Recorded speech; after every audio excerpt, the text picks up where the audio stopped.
Hey, help support the show by joining the Patreon or becoming a YouTube member. Also hit that like button to subscribe if you want more Cavs-focused content.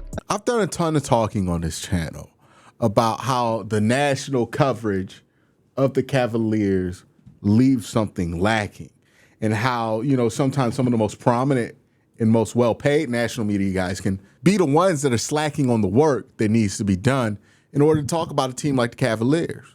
But I do want to give credit to people with the national audience who talk about the Cavs and seemingly really do understand what they are talking about, not just because they're saying stuff I agree with, but because they're saying stuff that is objectively knowable from watching the Cavs, right? Like, a lot of opinions about the Cavs feel independent of actually watching them as a basketball team.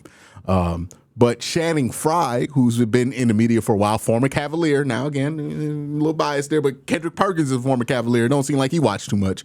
But Frye, former Cavalier, was on the Oddballs with Amin Al-Hassan and Izzy Gutierrez, and talked about the Cavaliers pretty in depth, and I thought it was a very fun listen. I have a lot of things to say about what Channing had to say because I thought he brought up a lot of interesting points in this interview.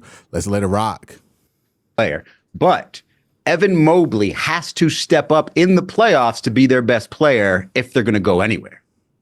I don't know if that's true. I think Evan Mobley needs to be the most opportunistic player, right? Mm-hmm. Like, you can run a play, but if Evan Mobley has the right matchup, he needs to exploit that matchup.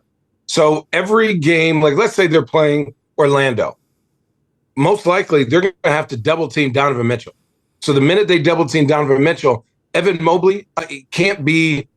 So they pass well. They're very unselfish, but Evan Mobley needs to get himself going and then take a step back. So he's not let me pass off 2 or 3, 4 times. He needs to go downhill. When he goes downhill, or when he exploits his matchups, which he has done at a crazy rate this year, that's why they're almost unstoppable, because when you rotate, that means somebody's 7 foot or that main defender is not on you.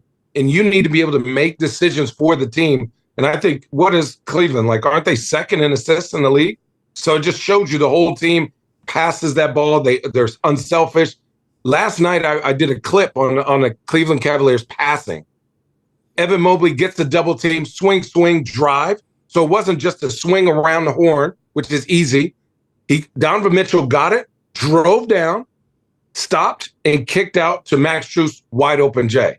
Another time, Darius Garland got by his guy, swung to Evan Mobley. Evan Mobley drove the closeout, swung again for Max Strus on the other side. So what I'm seeing from them is they go from good, better to great shots at the best clip in the NBA. Pretty good take there. Now, to be fair to both these guys, because they're playing characters right now. They're doing a hot seat segment. So if it seems like they're being unnecessarily spicy, that's part of the theatrics of the segment. That's not a reflection of their actual opinion. So take it easy on those two. But I thought Channing really said some quality stuff here. And I love the pushback that he gave on this narrative that Evan Mobley has to become Superman in order for the Cavs to win a championship. And I think I've hit on this, but I don't think I've hit on it quite as eloquently as he. When I say stuff like, hey, I think he could be, if the Cavs win a championship, it's kind of like a Kawhi thing where he's going to have to emerge, right? Kawhi won Finals MVP, but it was about him taking advantage of the opportunity that was there to defend LeBron and to take advantage of the weaknesses that's there because they lean on LeBron so much offensively that there was going to be stuff there for him to get offensively. And I think it's a very similar thing, right? And I think Channing hit it on it perfectly. Evan has to be opportunistic. If they're going to tell themselves, we're not going to let Donovan Mitchell beat us, we're not going to let the Cavs backcourt beat us, then Evan Mobley needs to be at a level where he can make that team pay for that decision. And I think that's been the difference on why the Cavs are such a good team this year versus last year, is because when teams do make that decision, Evan tends to make them pay. Now, is it automatic? Is it every time it happens? No, there's still some of that frustration with there. Evan's still a very young player, but I think that is kind of what the storyline is with Evan. he doesn't have to be better than Donovan Mitchell, but he does have to be more opportunistic than he's been so far in his career, and that he showed at times this season of being, because that's going to be what it requires in order to take it over, right? Like, you can't just be, you have to think of this, if you're Evan Mobley, offensively and defensively, as if you're part of the big three. And if two of those guys can't get going, it's up to you, right? Jared Allen too, right? If they're going to tell us Jared Allen's going to have to beat us, Jared Allen got to make them pay. Obviously, Jared Allen, not as deep of a bag to make a team pay, but I love that perspective there from Channing Frye. Let's hear what he has to say about another thing that people say about the Cavaliers, which is the Cavs' backcourt is prone to getting bullied. Allen is 6'1", Donovan Mitchell. On a good day, 6'3". That backcourt's going to get bullied at some point, probably by the Boston Celtics. So that's a good point. But, okay, let's say Donovan Mitchell or who would start on who? Who's guarding Darius Garland? For the Celtics, I'm going to go Derek White. Derek White? No, he's too big. One screen. There you go, asking questions again. Damn it. I just want to know who's guarding him, because at the end of the day, that guy is not really guarding him, because there's got to be somebody out there. Where's Al Horford? Bring them puppies over here, buddy. I'm setting a screen and roll, and Al Horford, he's going to have smoke coming off his shoes, because Darius Garland's going to drive. Like they do. They drive, they stay at home, and Darius Garland's one of the best undersized finishers. Also, to me, to beat the Boston Celtics, you need to limit Jason Tatum's shots. So the less Jason Tatum shoots, the more he has to do the other stuff. To me, if Derek White has 25, 30, I would live with that versus Jason Tatum taking 20, 25 shots a game, because he's the one dude that can get you 50. So for me, I'm always going to make sure that Derek White has the ball. So if Darius Garland's guarding him, I say, Darius, send him this way, make him take those middies, make him take those mid-range twos, and we're staying at home. So defensively, to me, I'm giving up the shots that I know I can compete with. And if I look at three-point percentage, I mean, one team is one and the other team isn't. And Cleveland's number one at three-point percentage. I do have to commend you here for... I got to say it. Channing Frye. Certified knows ball. Obviously, he knows ball, but knows the Cavs really, really well. Because that is a common refrain, right? And everybody, like, we fall into this trap to talk about the Cavs, and I think a lot of people fall into this trap about talking about teams that aren't established. And we pick apart what could go wrong, but we don't pick apart what that team does well and what problems that team can create for the team they're facing. Because that premise of like, oh, well, Boston's just going to bully that backcourt, that doesn't account for the problems that if Boston tried to go big on the Cavs, that might create for Boston. Because then you're allowing Darius Garland and Donovan Mitchell to penetrate. Now, both those guys more than capable of finishing at the rim. But also, if you let Donovan Mitchell, Darius Garland penetrate enough, you're going to start collapsing the defense in to be able to stop that. And once you start collapsing that defense, that's where the Cavs are surgical. They'll pass that ball around until they get to the right spot for the perfect guy to make that shot. And all of a sudden, now your defense is in disarray. So, yeah, the Cavs are smaller. That is a weakness for them. But they have a lot of strengths that help account for those weaknesses. And I think Shannon brought that up really eloquently, really beautifully here. Calling out Mr. Horford there, because most people talk about Al Horford like he's prime Kawhi Leonard, the way he can defend out there. But come on now. He can do it. Brother, no, don't get me wrong. He can do it 3, 4, 5 times a game. But in the playoffs, right? In the playoffs, you're now putting pressure on him to do this at a high level, game in and game out. I'm going at him every chance I get because I want that defense to collapse. And I'm either going to kick out or I'm going to finish, right? And I'm also going to put pressure on Porzingis. You got to put pressure on him because when he doesn't play, they're a very different team. When they got two 7-footers out there, they are the best team in basketball. I'll say that right now. They're the best team in basketball because everyone has a green light. All right, that's it. I'm sick and tired of this bullshit. Let's get real here, buddy. Nobody wants to see the Cavs in the NBA Finals, right? Nobody. The league does not want to see Cleveland in the NBA Finals. So we're going to figure out a way, one way or another. Adam Silver's going to push that button or that lever under his desk. And next thing you know, we're back in Boston eating clam chowder and drinking Sam Adams, watching them in the finals. You know what? I think what's crazy is you may make a good point, but also what are the main complaints about the NBA right now? Too many threes being shot. Awesome. Oh. Too many threes being shot. Not enough And fighting. Boston leads that by shooting almost 48 threes a game. Now, do people want to watch that? Or do you want to watch a young team that's grown up and a new champion? Because we've had 7 different champions in 7 years. So let's stay on top. So them winning back-to-back is going to be rare. Also, let's say this. The biggest what if for Boston is this our last go run? That second apron and them owners trying to sell the Boston Celtics, hey, you got to blow that up sometimes. That check they writing is getting pretty big. So these dudes ain't going to say, oh, if we win this year, is this it? So they're looking over their shoulder like, damn, you guys might be gone next year. Where the Cavaliers go, okay, we can run this back 3, 4, 5 years based on our salaries, based on what we got. You know, that's a great point, right? It's a great point. For as much as people talk about, we don't like how the NBA, they shoot too many threes. We don't like that the NBA is too predictable and it's the same team. And I've heard complaints about the NBA, pretty much like people have been complaining about the NBA since I could remember things, right? Like, and it's funny too, because now that people are complaining about the NBA in 2024, people go and harken back to like 2007. Oh, nobody had any complaints in 2007. No, people were complaining about the game in 2007. The game was unprofessional. It was too boring, slow, way too physical.